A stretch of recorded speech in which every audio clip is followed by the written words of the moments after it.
The stagecoach rattled to a halt in front of the weathered wooden platform, and Josephine James pressed her gloved hand against the window, her heart hammering so hard she could hear it above the creaking wheels and stamping horses outside. Julian, California looked nothing like Boston.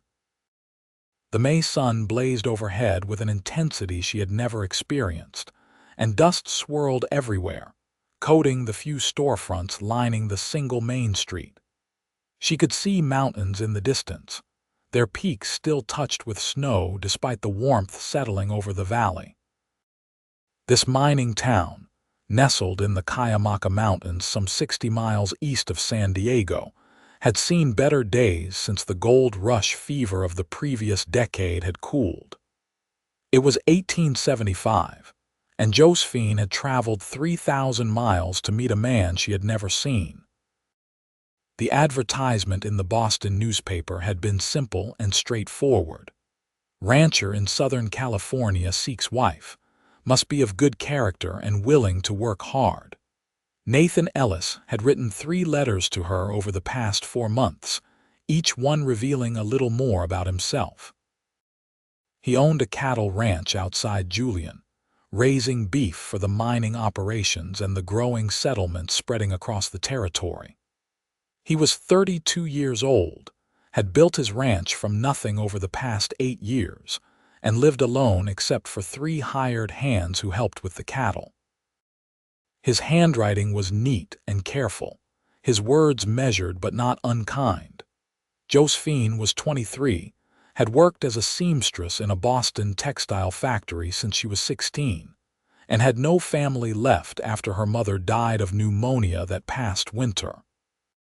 The prospect of continuing to work 14-hour days in the cramped, lint-filled factory until she was too old or sick to be useful had terrified her more than traveling across the continent to marry a stranger. The stagecoach driver opened the door, and the heat hit her like a physical force. She gathered her 2 carpetbags, straightened her traveling dress as best she could after days of jostling and dust, and stepped down onto California soil. Her legs wobbled slightly, unaccustomed to solid ground after so much movement. "You being met, miss?" the driver asked, already hauling luggage from the back of the coach. "I believe so," Josephine said, scanning the sparse collection of people on the street. Most were men in work clothes, dusty and sun-browned, their faces shadowed by wide-brimmed hats. A few women hurried along the wooden sidewalks, their dresses practical and plain compared to the fashion she had left behind in Boston. "Josephine James." The voice came from behind her, deep and slightly hesitant. She turned and found herself looking up at a man who stood at least 6 feet tall, broad-shouldered and lean in the way of someone who did hard physical labor every day. He held his hat in his hands, revealing dark brown hair that curled slightly at the ends, touched with premature gray at the temples.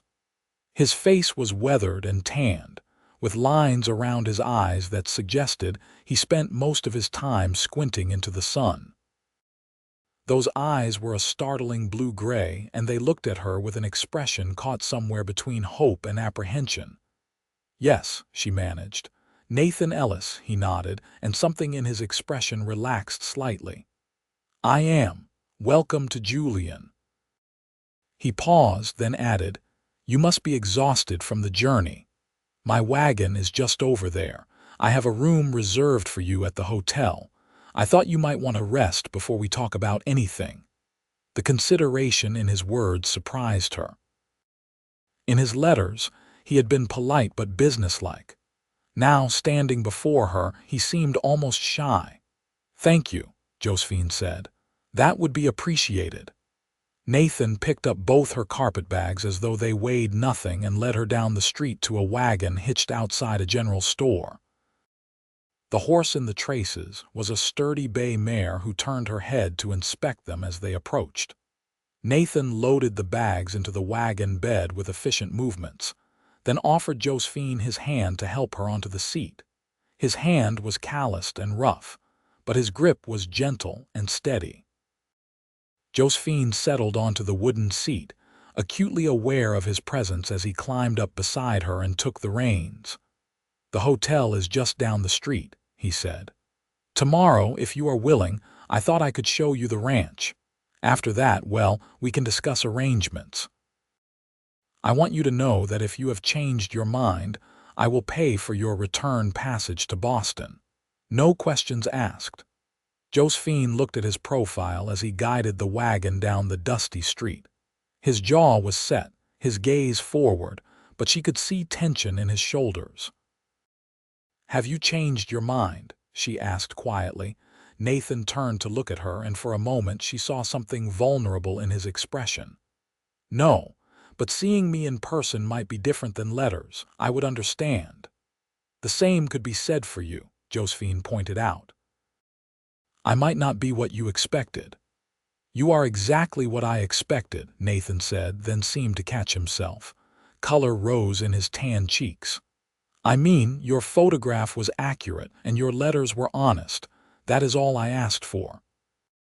The Julian Hotel was a 2-story wooden structure that looked like it had been built quickly during the gold rush and maintained just well enough to remain standing. Nathan carried her bags inside and arranged for her room with the proprietor, an older woman named Mrs. Cooper, who looked Josephine over with frank curiosity. "I will be back tomorrow morning at 9, Nathan said once they were alone in the narrow hallway outside her room. "If you need anything before then, Mrs. Cooper can send someone to the ranch. It is about 4 miles out of town to the east." "Thank you, Nathan," Josephine said. She wanted to say more, to ask the 1,000 questions tumbling through her mind, but exhaustion was catching up with her now that she had stopped moving. He nodded, settled his hat back on his head, and turned to go. Then he paused and looked back. "I am glad you came. Whatever you decide, I am glad you gave it a chance." After he left, Josephine sat on the narrow bed in her small room and tried to sort through her feelings. Nathan Ellis was not what she had expected, though she struggled to identify exactly what she had expected. He was handsome in a rugged way, but it was more than that. There was a gentleness about him, a carefulness in how he moved and spoke around her, that touched something in her chest. She was terrified. She was exhausted. She was 3,000 miles from everything she had ever known. But she was not sorry she had come.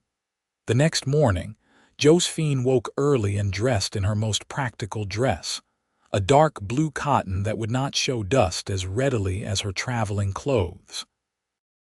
She pinned her honey-colored hair into a simple bun at the nape of her neck and studied herself in the small mirror above the washstand. Her gray eyes looked back at her, uncertain but determined. Nathan arrived precisely at 9, driving the same wagon. This time he wore a clean shirt and had clearly made an effort to tame his hair. Josephine could not help but smile at that.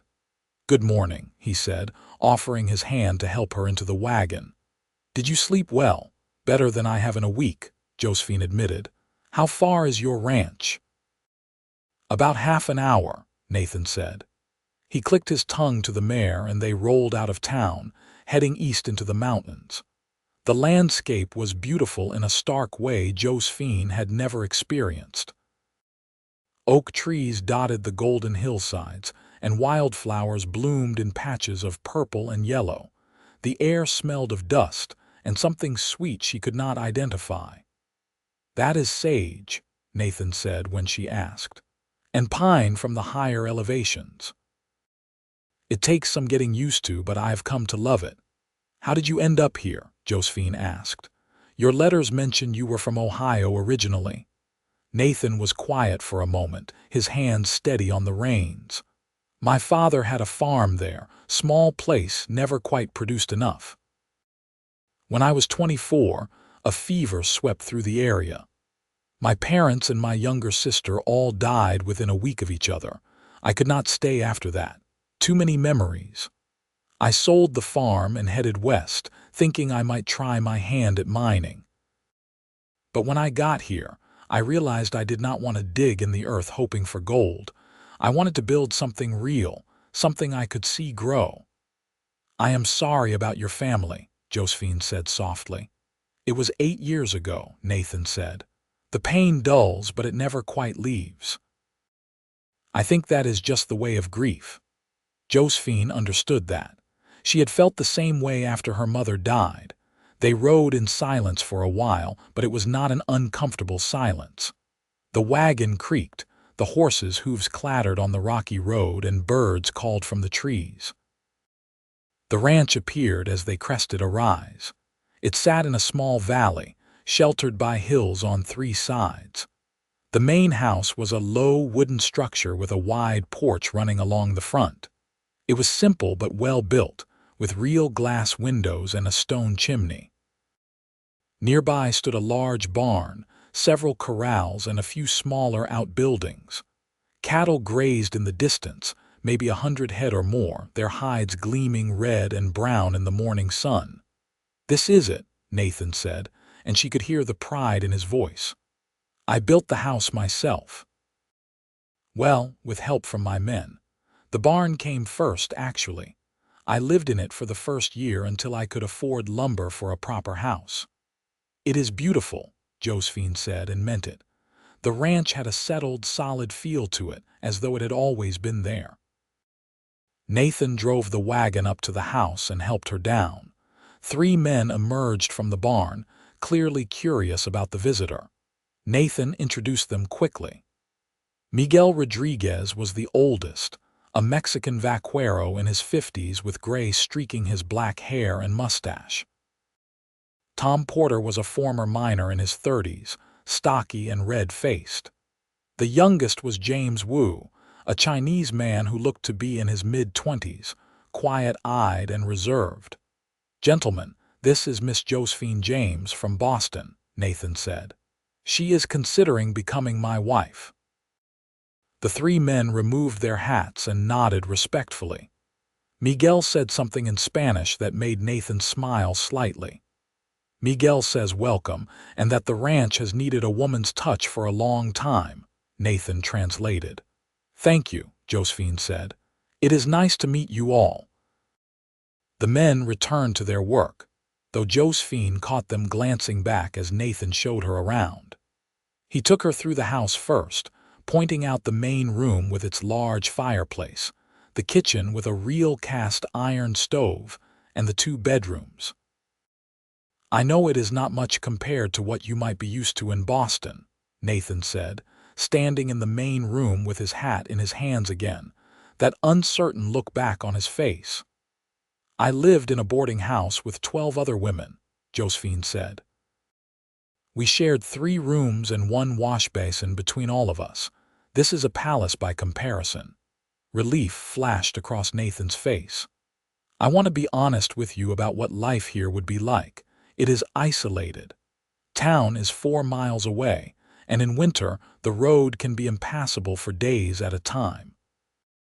The work is hard. I would not expect you to help with the cattle, but running the household, cooking for the men, keeping the garden, preserving food for winter, it is all necessary and none of it is easy. And there are dangers. Rattlesnakes, mountain lions, the occasional outlaw passing through.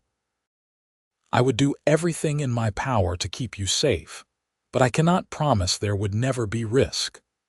Josephine walked to the window and looked out at the valley, at the cattle grazing peacefully and the mountains rising beyond. She thought about the factory in Boston, the constant noise and lint-filled air, the knowledge that she would never have more than what she had, that she would work until she died and leave nothing behind. "I am afraid I will disappoint you," she said quietly, not turning from the window. "I do not know anything about ranching or cooking for hired hands or any of this. I can sew and I can read and I worked in a factory. That is all I know." She heard Nathan cross the room behind her. He stopped a few feet away, close enough that she could feel his presence but not so close as to crowd her. "You already exceeded my dreams," he said, his voice rough with emotion. You got on a train and traveled 3,000 miles to give this a chance. You are standing here, trying to imagine a life completely different from everything you have known. That takes more courage than most people ever have to show. Whatever else you need to learn, we will figure it out together. Josephine turned to face him. Nathan was looking at her with such open honesty that it made her breath catch. In his eyes, she saw loneliness that matched her own, hope that was almost painful in its intensity, and a kindness that she had not dared to expect. "I would like to try," she said. "I would like to stay and see if we can make this work." The smile that spread across Nathan's face transformed it, making him look younger and lighter. "I was hoping you would say that." They agreed to a courtship period of 1 month before making any final decisions about marriage. Nathan insisted that Josephine continue to stay at the hotel in town rather than at the ranch, to preserve propriety and give her space to be sure of her choice. But every day, he drove into Julian to collect her, and she spent the daylight hours at the ranch, learning the rhythms of the place. Mrs. Rodriguez, Miguel's wife Rosa, lived in town but came out to the ranch twice a week to help with washing and cleaning. She was a round, cheerful woman who spoke limited English but communicated volumes with her warm smiles and patient gestures.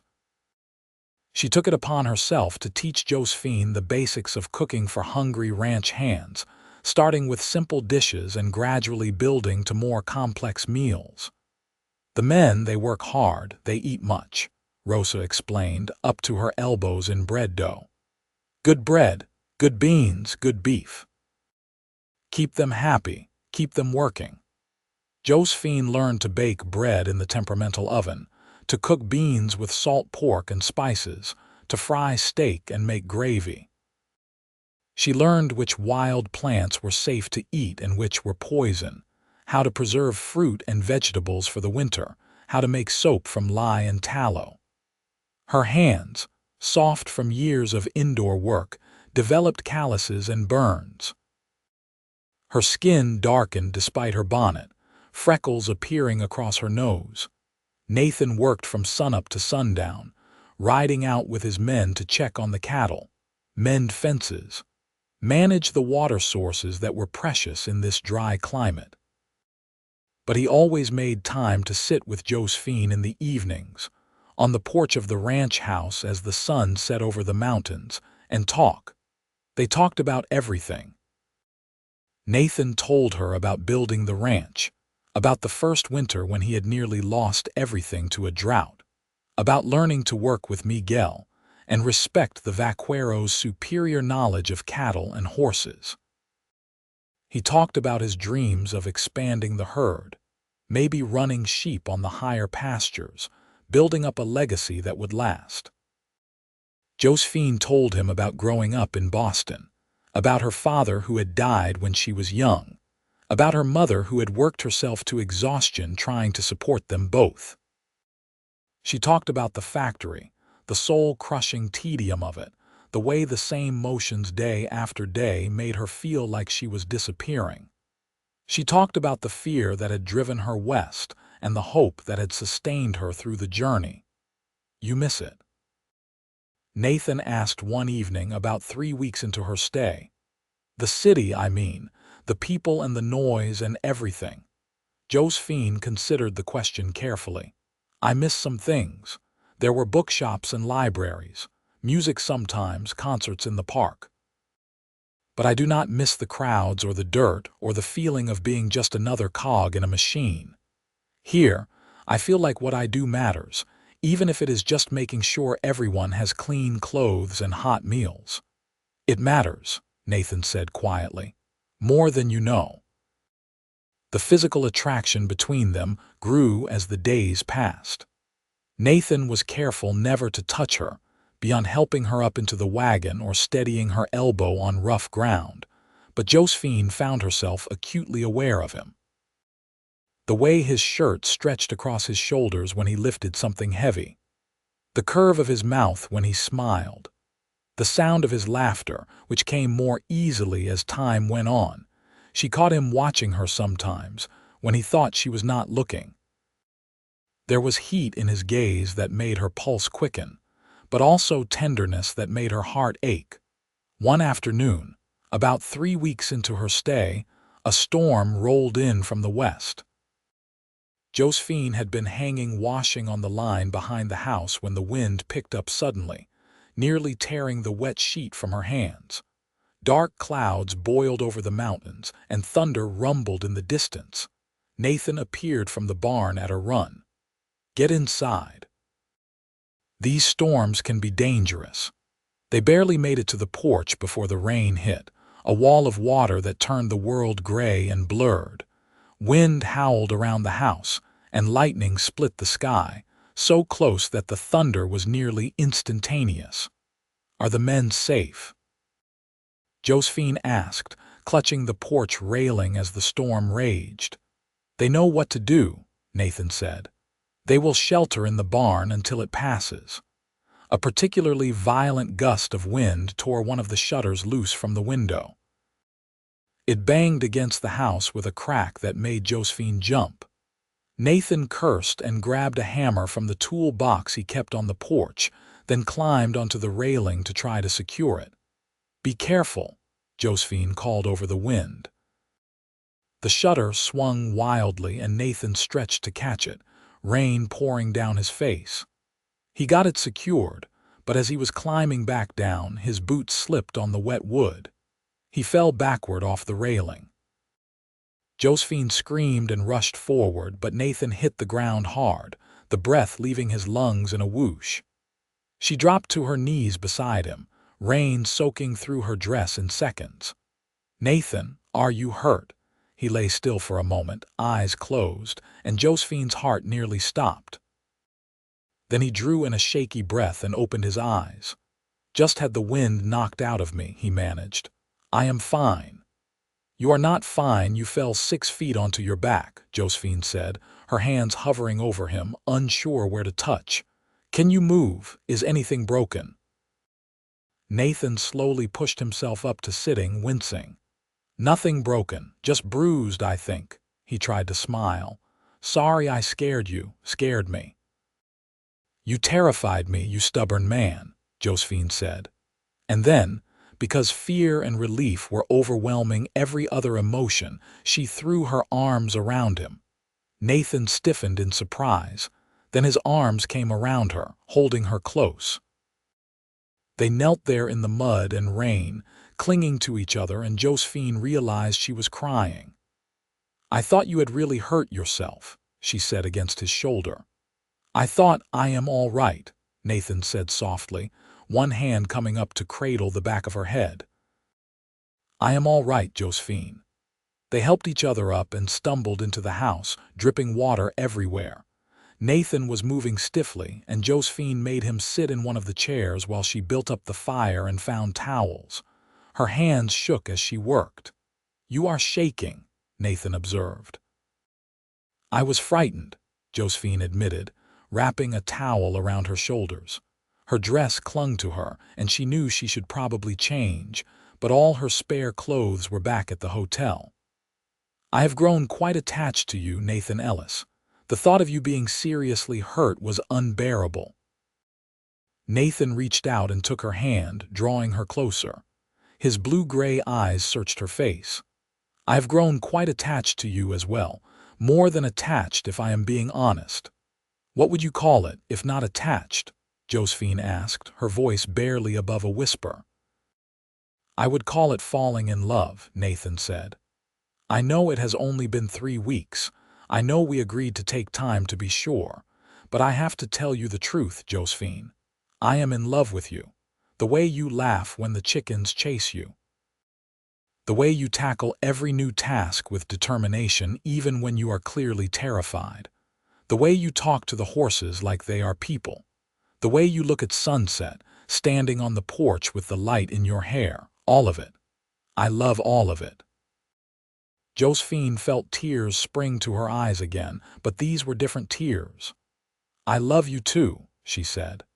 I did not expect it to happen so fast, but it did. I love your kindness and your patience and the way you built this place with your own hands.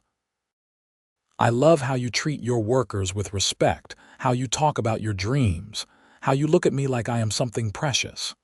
I love you, Nathan." He stood, drawing her with him, and cupped her face in his rough, gentle hands. "May I kiss you, please?" Josephine whispered. Nathan kissed her softly at first, tentative as though she might break. But when Josephine leaned into him, her hands fisting in his wet shirt, the kiss deepened.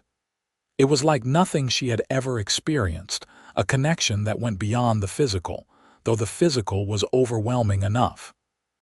She could feel his heart pounding against her chest, could taste rain on his lips, could feel his hands trembling slightly as they held her. When they finally broke apart, both breathing hard, Nathan rested his forehead against hers. "Marry me," he said. "Not because we agreed to try, not because you came all this way. Marry me because I love you and I want to spend every day of the rest of my life making you happy." "Yes," Josephine said, laughing and crying at the same time. "Yes, I will marry you." The storm passed, leaving the world washed clean and smelling of wet earth and sage. When the rain stopped, Nathan drove Josephine back to town, but everything felt different now. They were no longer two people trying to see if they could build a life together. They were in love, committed, sure. They were married a week later in the small church in Julian, with Miguel and Rosa standing as witnesses. Josephine wore a simple dress she had sewn herself from fabric Nathan had bought at the general store, cream-colored cotton with lace at the collar and cuffs.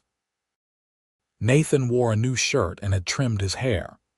When they exchanged vows, his voice was steady and sure, and when he kissed her as his wife, Josephine felt like her life was truly beginning. The ranch became her home in truth. She moved into the main house, into Nathan's bedroom, which became their bedroom. Those first nights together were a revelation. Nathan was patient and tender, mindful of her inexperience, focused on her pleasure as much as his own. Josephine discovered passion she had not known she was capable of, discovered that the physical expression of their love was as profound as anything else between them. But married life was not just passion and romance. It was work, constant and demanding.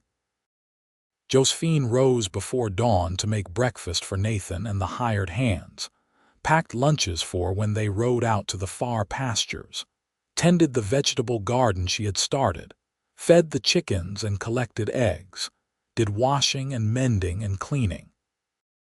She learned to churn butter, smoke meat, can vegetables.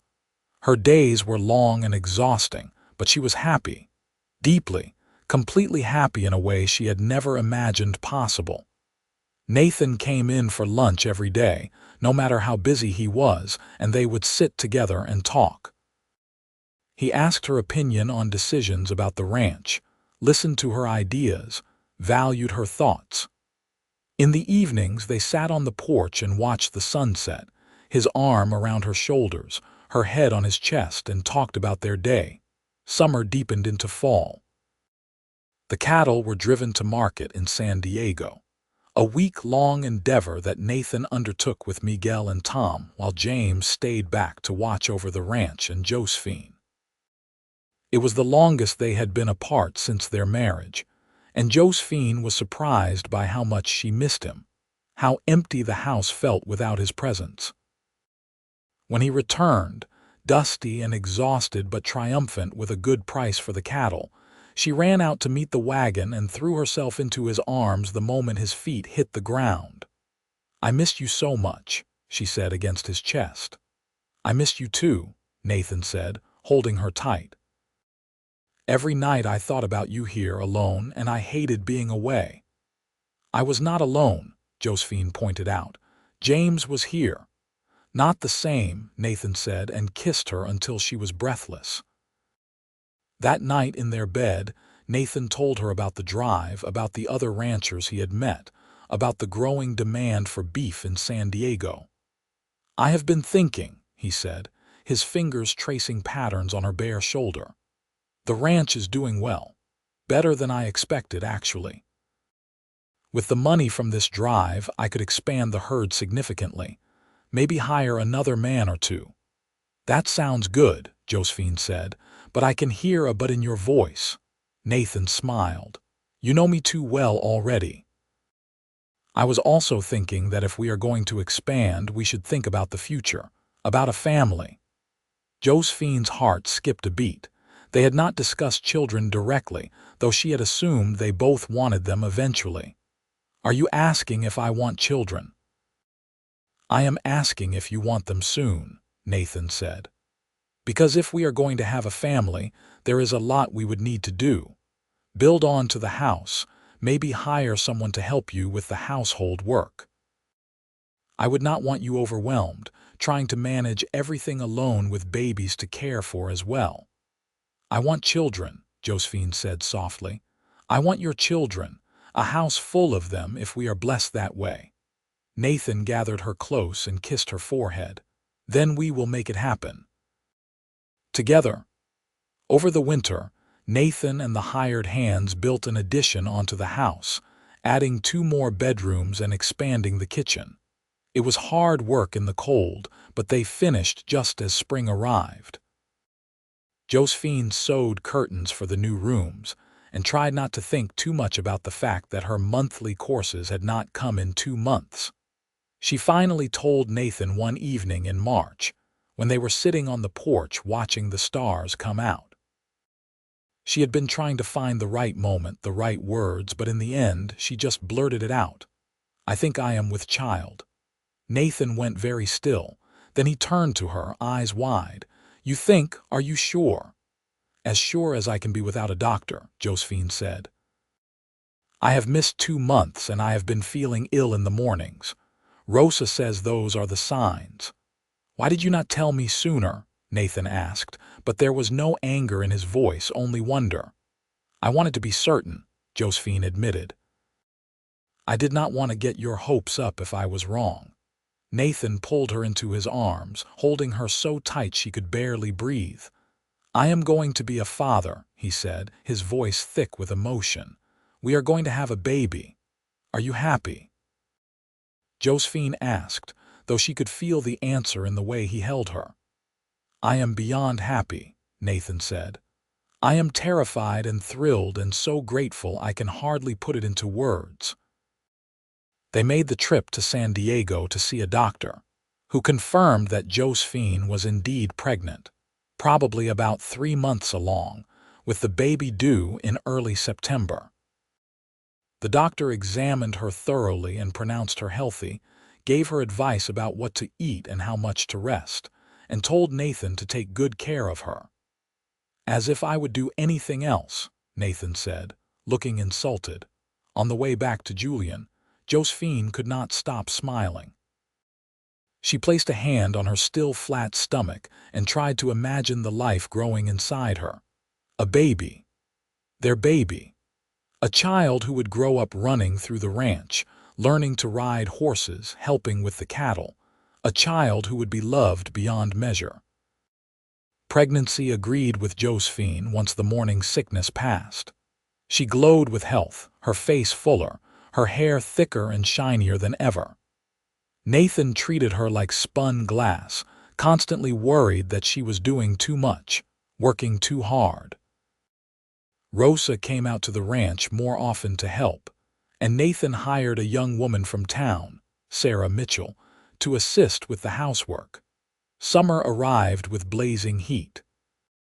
Josephine moved more slowly as her belly swelled, but she remained active, tending her garden, cooking, sewing tiny clothes for the baby. Nathan had turned one of the new bedrooms into a nursery, and Josephine filled it with loving touches. A cradle that Miguel had carved, blankets she had knitted, a rocking chair that Nathan had surprised her with. In late August, as the heat pressed down like a physical weight, Josephine began to have contractions. Nathan sent Tom riding hard to town to fetch the doctor and Rosa, while he and Miguel tried to make Josephine comfortable. The labor was long and difficult, lasting through the night and into the next day. Nathan stayed by her side the entire time, holding her hand, wiping her face with cool cloths, telling her she was strong and brave and he loved her. When their son finally arrived, screaming his displeasure at the world, Nathan wept openly. The doctor placed the baby in Josephine's arms and she stared down at the red-faced, furious little creature in wonder. "He is perfect," she whispered.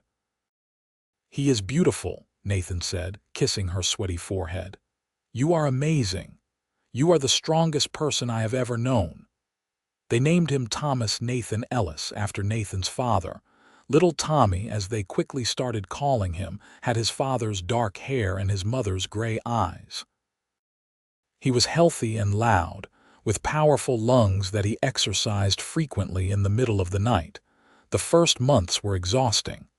Josephine had never been so tired in her life, not even in the factory. Tommy needed to eat every few hours, day and night. He needed to be changed and bathed and soothed. He cried for reasons Josephine could not always discern. She walked the floor with him, sang to him, rocked him, sometimes cried along with him out of sheer frustration and exhaustion. But Nathan was a partner in every sense. He took Tommy in the evenings after he had finished work for the day, walking the porch with him, talking to him in a low, soothing voice about the ranch and the cattle and the stars overhead. He changed diapers without complaint, heated water for baths, got up in the middle of the night to bring Tommy to Josephine for feeding, and then settled them both back to sleep afterward. "You are so good with him," Josephine said one night, watching Nathan cradle their son against his chest. "He is my boy," Nathan said simply.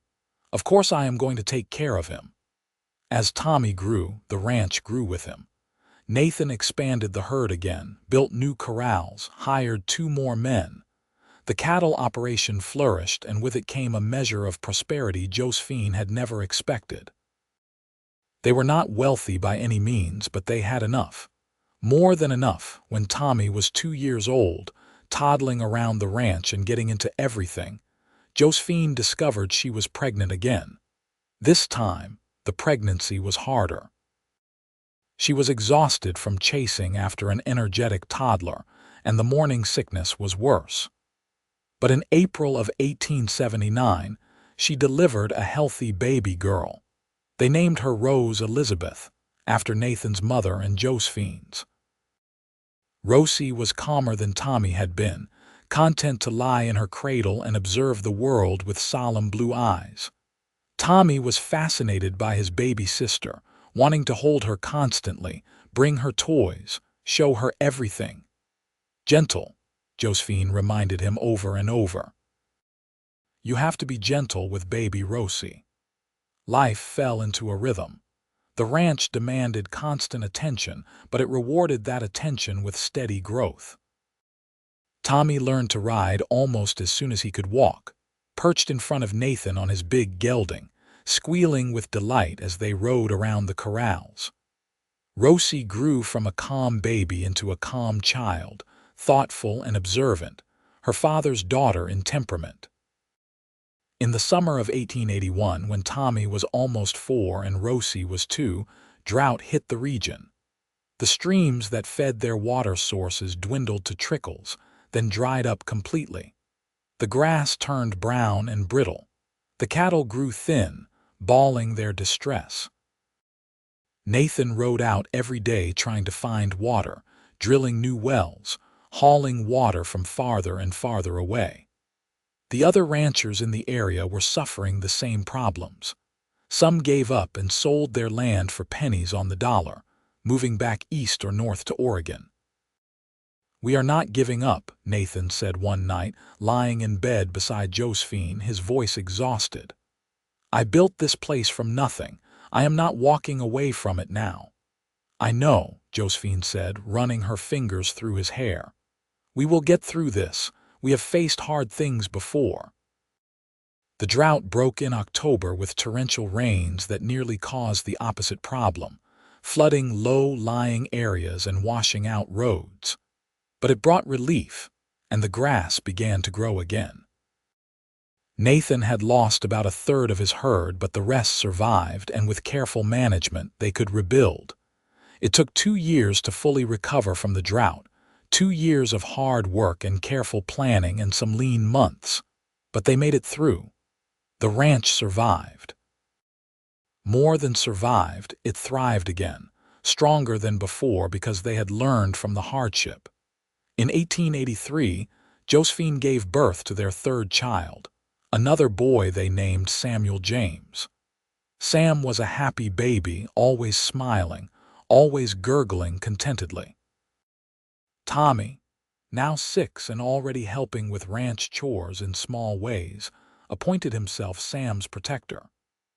Rosie, 4 years old and already showing signs of her mother's practical nature, helped care for her baby brother with a seriousness that made both Josephine and Nathan smile. The house that had seemed so large when Josephine first arrived now felt comfortably full. Children's laughter rang through the rooms. Boots and toys cluttered the porch. The sounds of family, of life, filled every corner. One evening, when Sam was about 6 months old, Josephine stood on the porch watching the sunset while the children played in the yard under Nathan's watchful eye. Tommy was showing Rosie how to throw a rope, his technique terrible but his enthusiasm boundless. Nathan held Sam on his hip, pointing out the cattle on the distant hillside, telling him about the ranch he would help run one day. Josephine thought about the woman she had been 8 years ago, stepping off the stagecoach in Julian with 2 carpetbags and a heart full of terror and hope.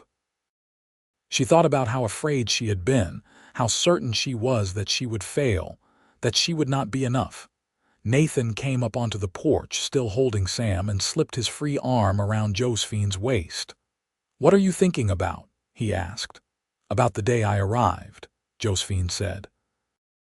"How scared I was." "I was terrified," Nathan admitted. "I was sure you would take one look at the ranch at me and get right back on that stagecoach." "I almost did," Josephine confessed. "When I first saw Julian, saw how different everything was, I nearly lost my nerve." "What stopped you?" Nathan asked. Josephine turned to look at him, at this man who had become her entire world, the father of her children, her partner in everything. "You did," she said. "The way you looked at me, like I was already precious to you even though we had just met. The way you offered me a way out, told me I could leave if I wanted to. The way you saw me, really saw me from the very beginning." Nathan kissed her temple, his arm tightening around her waist. "Best decision I ever made, placing that advertisement. Best moment of my life, seeing you step off that stage. Even better than the children," Josephine teased. "Different kind of best," Nathan said, smiling. "You gave me everything, Josephine. This life, this family, this happiness. I wake up every morning grateful that you took a chance on a lonely rancher in the middle of nowhere." "I would do it again," Josephine said. 1,000 times over, I would make the same choice." They stood together watching the sunset paint the sky in shades of gold and pink and purple while their children played, and the cattle lowed in the distance, and the evening breeze carried the scent of sage and coming rain. It was not the life Josephine had imagined for herself all those years ago in Boston. It was better, so much better than anything she could have dreamed. The years continued to pass, marked by the rhythms of ranch life and family. Tommy grew tall and strong, becoming his father's right hand on the ranch by the time he was 12. He had Nathan's way with cattle and horses, a natural understanding that could not be taught. Rosie was quieter but equally capable, preferring to help her mother with the garden and the household, but never shying away from ranch work when needed. Sam was the wild one, always getting into scrapes, coming home with torn clothes and stories of adventure. In 1887, when Josephine was 35 and thought she was probably done having children, she discovered she was pregnant once more. This pregnancy was the hardest of all. She was older now, and her body did not handle it as well. She was tired all the time, her back ached constantly, and the birth, when it came in March of 1888, was long and frightening. But when it was over, she held a perfect baby girl, tiny and delicate with wisps of blonde hair. "She looks like you," Nathan said, his voice hoarse with emotion and exhaustion. He had been terrified during the birth, more scared than Josephine had ever seen him. They named her Margaret Josephine, called her Maggie from the start. She was their surprise, their late blessing, and she was adored by her older siblings. Tommy, now 12, was absurdly gentle with her. Rosie, 10, helped care for her constantly. Even Sam, at 5 years old, understood that his baby sister was special and needed to be protected. Josephine was 43 years old in the spring of 1895. Watching Maggie, now 7, help her in the garden while Tommy, 20, worked the cattle with his father and Miguel. Rosie, 18, had married a young rancher from the next valley over the previous fall, a good man named David Cooper, who reminded Josephine of Nathan in all the best ways. Sam, at 13, was apprenticing with a blacksmith in town, having shown a talent for working with metal that would serve him well. The ranch had grown into one of the most successful operations in the region. Nathan had nearly 300 head of cattle now, plus a growing horse breeding program that Sam would likely take over when he was older. The house had been expanded again, and there was even talk of bringing in one of the new telephone lines that were starting to appear in California. But for all the changes, some things remained constant. Every evening, weather permitting, Nathan and Josephine still sat on the porch together, watching the sunset. Sometimes the children joined them, sometimes not, but those moments, just the two of them, were sacred. "You ever regret it?" Nathan asked one evening, his arm around her shoulders, her head resting on his chest. "Leaving Boston, coming out here, all of it?" "Never," Josephine said firmly. "Not once, not for a single moment. This life, this family, it is everything I never knew I needed." "I love you," Nathan said, as he said every day, as he had said for 20 years. "More than I did yesterday, less than I will tomorrow." "I love you too," Josephine replied, the words as true now as they had been the first time she said them. "Forever." They sat in comfortable silence, watching the sun sink behind the mountains, painting the sky in glorious colors. From inside the house, they could hear Maggie laughing at something, her pure child's joy ringing out. Somewhere in the distance, a cow lowed. The evening breeze rustled through the oak trees. Josephine thought about the scared young woman who had stepped off the stagecoach 2 decades ago. Certain she would disappoint this stranger who had brought her across the country. She thought about Nathan's words that day on the ranch, when she had confessed her fear, and he had told her she already exceeded his dreams. He had been right.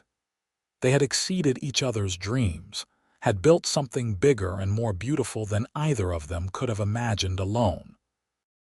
This life they had created together, this family, this love that had only grown deeper and stronger with each passing year. It was the reward for taking that leap of faith, for choosing hope over fear, for believing that sometimes the biggest risks brought the greatest rewards. The years continued to unfold.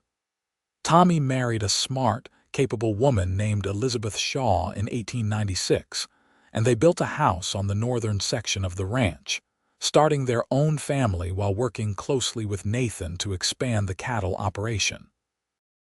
Their first child, a son they named Nathan after his grandfather, was born in 1897, making Josephine and Nathan grandparents for the first time. holding that tiny baby, seeing Nathan's face as he looked at his grandson.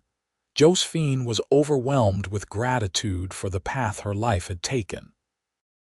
She thought of her mother, who had worked herself to death in Boston, who had never known this kind of joy, this kind of fulfillment.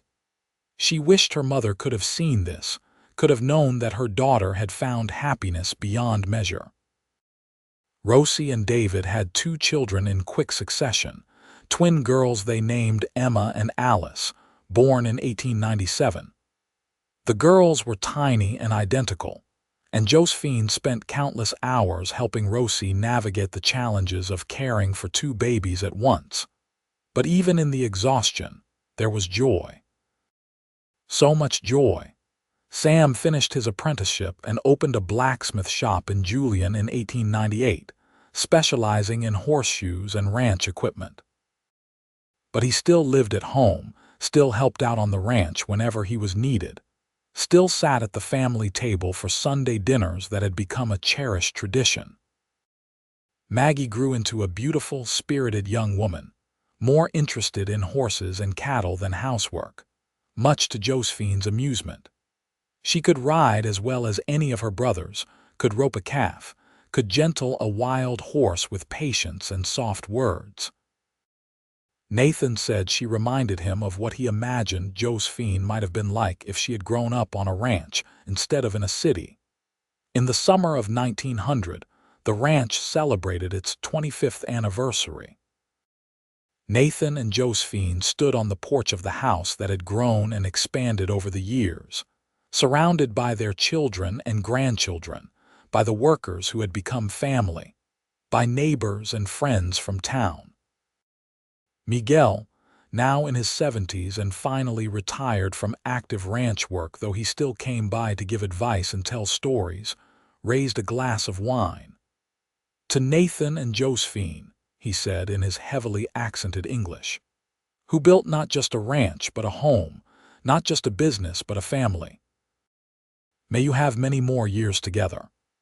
Everyone echoed the toast, and Josephine felt tears prick her eyes. She looked at Nathan, found him looking back at her with the same wonder and love she had seen in his eyes 25 years ago when she stepped off the stage coach. "What are you thinking?" he asked quietly under the noise of conversation and laughter. "That I would do it all again," Josephine said. "Every hard moment, every challenge, every fear, because it led to this, to you, to our family, to this life." Nathan pulled her close and kissed her, right there in front of everyone, a kiss that held 25 years of love and partnership and unwavering commitment. Their children groaned good-naturedly, the grandchildren giggled, but Josephine did not care. She kissed her husband back, this man who had been a stranger once, who had become her entire world. As the century turned and they moved into the 1900s, the pace of change accelerated. Automobiles began to appear, though they were rare and most people still relied on horses. The telephone lines finally reached the ranch in 1902, connecting them to town and the wider world in ways that would have seemed like magic when Josephine first arrived. Electricity was being installed in Julian, though the ranch would not get it for several more years. But through all the changes, the core of their life remained the same. The ranch, the family, the love that had sustained them through drought and hardship, through births and deaths, through every challenge that came their way. Nathan's hair went completely gray, then white. Josephine's honey-colored hair developed silver streaks that she refused to hide. They both moved a little slower, their bodies bearing the marks of decades of hard work. But their love remained young, remained vibrant, remained the foundation on which everything else was built. In 1905, when Josephine was 53 and Nathan was 62, they traveled back east for the first time since she had left. Sam had married a woman from Boston, and her family wanted to meet the Western relatives they had heard so much about. The trip was long and tiring, and Boston felt strange and alien to Josephine now. too crowded and too loud and too dirty. She visited the neighborhood where she had grown up, found the boarding house where she had lived, now even more run down than she remembered. The factory where she had worked had closed years ago, the building standing empty and abandoned. She thought about the girl she had been, the fear and desperation that had driven her to answer Nathan's advertisement, and she felt compassion for that younger self. "You took such a risk on me," she said to Nathan as they stood outside the old factory. "I could have been anyone. I could have been terrible." "You could never be terrible," Nathan said. "From your very first letter I knew you were special. I just did not know how special until you were standing in front of me." When they returned to California, to the ranch that had been her home for 30 years, Josephine stood on the porch and breathed in the scent of sage and pine and felt her soul settle. "I am never leaving here again," she declared. "This is home. This is where I belong." Nathan laughed and pulled her into his arms. "That suits me just fine." Maggie married in 1906 to a young veterinarian who had moved to Julian to serve the growing number of ranches in the area. Christopher Grant was educated and kind, and he looked at Maggie the way Nathan looked at Josephine, with absolute adoration. They built a house in town, and Christopher's practice flourished. With all their children grown and married, the ranch house felt empty for the first time in decades. It was just Nathan and Josephine again, along with the hired hands who still came for meals. Josephine had thought she might miss the noise and chaos of a house full of children, but instead, she found herself enjoying the quiet. She and Nathan had time for each other again, unhurried time. They took rides together through the ranch, Nathan showing her improvements and changes, asking her opinion, valuing her thoughts as he always had. They sat on the porch for hours, talking or reading or simply being together in comfortable silence. "This is nice," Nathan said one evening. "Do not misunderstand, I love our children and grandchildren, but having you to myself again, it reminds me of when we were first married." "Except we are old now," Josephine pointed out, though she was smiling. "We are not old," Nathan protested. "We are experienced, distinguished." "Gray-haired and creaky," Josephine teased. "Speak for yourself," Nathan said, pulling her into his lap despite her laughing protests. "I feel as young as the day I first saw you." He kissed her, and Josephine melted into him, marveling that after 31 years of marriage, his touch could still make her heart race. They had grown old together, but the passion between them had never faded, only evolved and deepened into something richer and more profound than the initial rush of new love. The ranch continued to prosper under the combined management of Nathan and Tommy. They had modernized with the times, bringing in new breeding stock, rotating pastures more carefully, implementing techniques that helped conserve water and improve the land. The Ellis Ranch was known throughout Southern California as one of the best-run operations in the region. In 1910, Josephine turned 58 and Nathan turned 67. His health had been declining slightly, nothing serious but enough to worry Josephine. He tired more easily, sometimes struggled to catch his breath after exertion. The doctor in San Diego, whom they visited that spring, said it was his heart, worn out from decades of hard labor. "You need to slow down," the doctor said firmly. "Let your son handle more of the ranch work, rest more, take care of yourself." Nathan agreed, though Josephine could see it pained him to step back from the work he loved.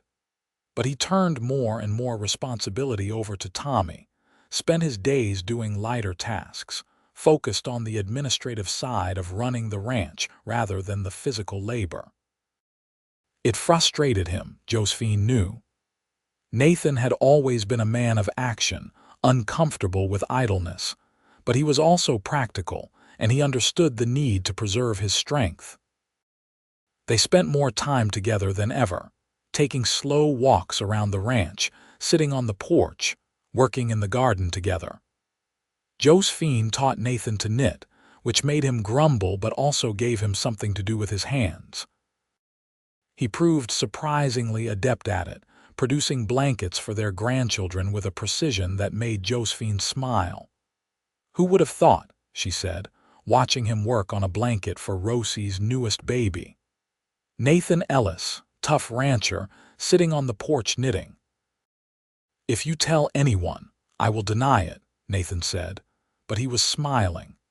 In the fall of 1913, Josephine and Nathan celebrated their 38th wedding anniversary.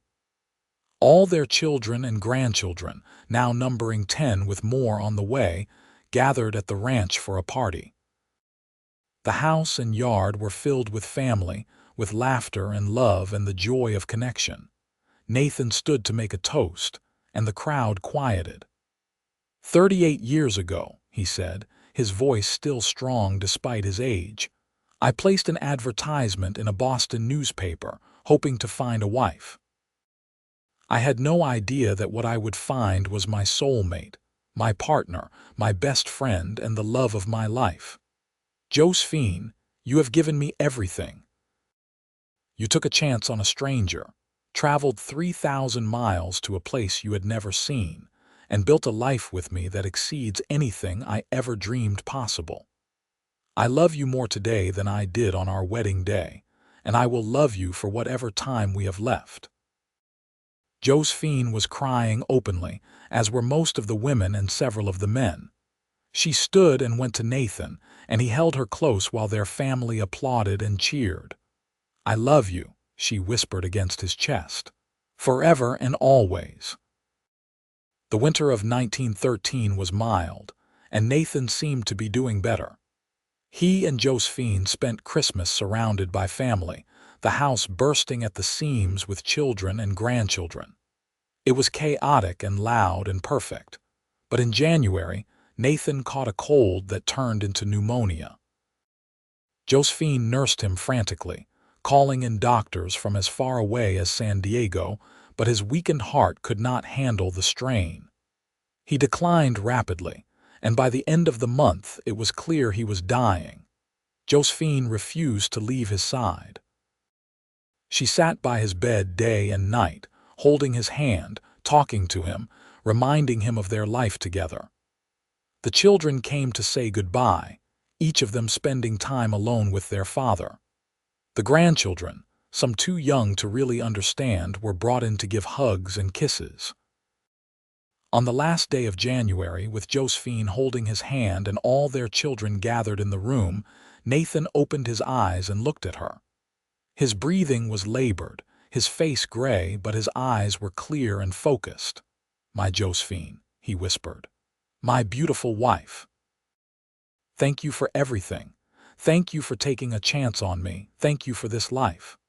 "I love you," Josephine said, tears streaming down her face. "I love you so much. I do not know how to do this without you." "You are the strongest person I know," Nathan said, his voice barely audible. "You will be fine. Take care of our family, live a long life, be happy." "How can I be happy without you?" Josephine asked. Nathan smiled, the same smile he had given her 38 years ago when she agreed to stay at the ranch. "Remember the joy. Remember the love. Hold on to that." His eyes closed and his breathing slowed. Josephine felt his hand relax in hers as he took one last breath and was gone. The grief was overwhelming. Josephine had known this day would come eventually, had tried to prepare herself, but nothing could have prepared her for the reality of a world without Nathan in it. The ranch, their bedroom, the porch where they had spent countless evenings together, everything felt empty and wrong without him. But she had their children, their grandchildren, a family that needed her. She had the ranch that they had built together. She had 38 years of memories, of love, of partnership. Nathan had asked her to hold on to the joy and remember the love, and she would honor that request. Nathan was buried on a hill overlooking the ranch, in a spot he had picked out years earlier.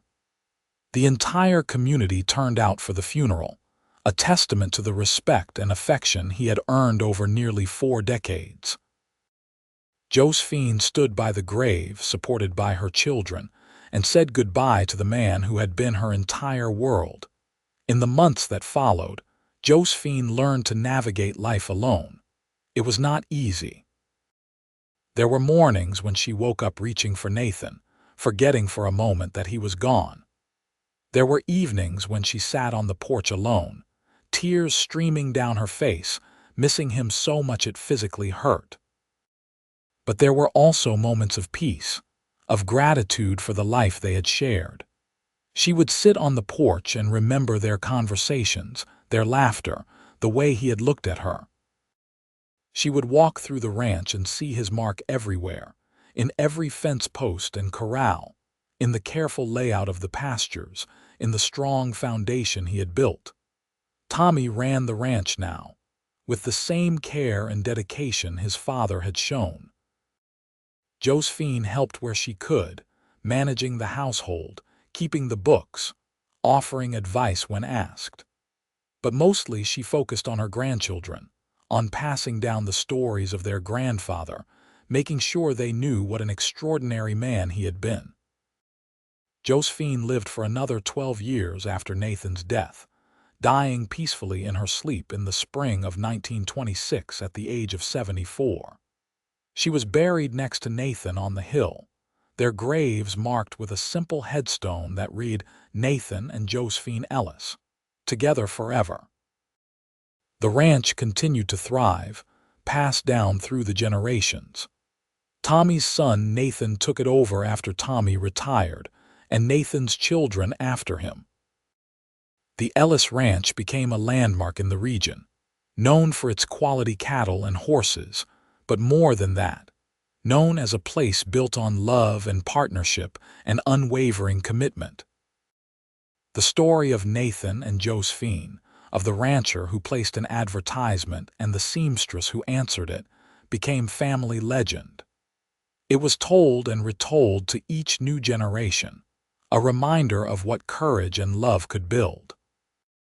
The story of how Josephine had been afraid she would disappoint him, and how Nathan had told her she already exceeded his dreams, became the foundation story of the family, a testament to the power of taking chances and believing in love. Their legacy was not just the ranch or the family, though both flourished. Their legacy was the example they set, of partnership and respect, of facing challenges together, of building something lasting and beautiful from nothing but hope and hard work and love. It was a legacy that would endure long after the buildings crumbled, and the land changed hands, carried forward in the hearts and lives of everyone who knew their story. And on quiet evenings, when the sun set over the California mountains painting the sky in gold and purple, when the cattle lowed in the distance, and the breeze carried the scent of sage and pine, those who knew the story could almost see them, Nathan and Josephine, sitting on the porch of the ranch house, his arm around her shoulders, her head on his chest, together as they had always been meant to be, for all eternity.